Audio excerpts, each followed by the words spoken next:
C'était à la fin d'une journée bleue, tiède et claire.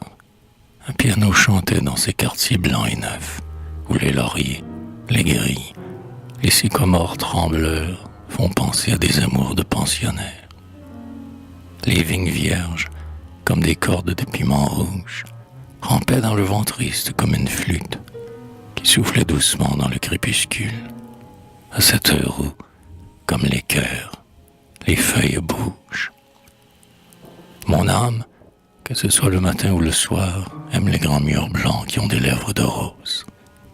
Elle aime les portes fermées qui gardent des choses, qui s'enfoncent dans l'ombre où est la véranda. Amarillia se promenait à mon côté. Soucieuse, elle saisit ma canne d'ébène, comme on devait avoir, au déclin des étés, les vieux rêveurs comme Bernardin de Saint-Pierre. Elle me regarda et dit « Comme je t'aime ». Je ne lasse pas de répéter ces mots. Dis-moi encore que tu m'aimes. Je dis « Je t'aime ». Et mon cœur tremblait comme de noirs rameaux.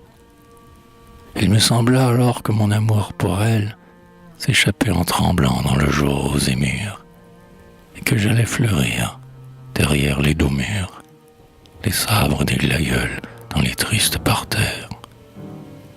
Vers elle, je penchai ma lèvre, mais sans prendre le baiser qu'elle s'attendait à recueillir.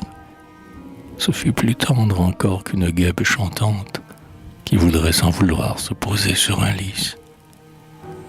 C'était l'heure où l'on voit les premières lumières éclairer la buée des vitres, dans les chambres où, penchés sur un atlas clair, les écoliers peignent le cyanie avec des couleurs tendres. Amarillia me dit « Ah, les petites riches, voici deux qui rentrent avec l'institutrice. » Alors mon cœur devint grave comme l'évangile, en entendant ces mots, et triste en mourir. Oh mon Dieu, je crus voir, à plus de 20 ans de là, le petit enfant que fut Amarillia. Ah, elle était sans doute un peu pauvre et malade. Oh Amarillia, dis, où est ton cartable? Et au moment où les enfants riches passèrent, je me sentis trembler au bras de mon ami. Mon cœur se contractait à la pensée d'un Christ qui n'appelait à lui que les fils d'ouvriers.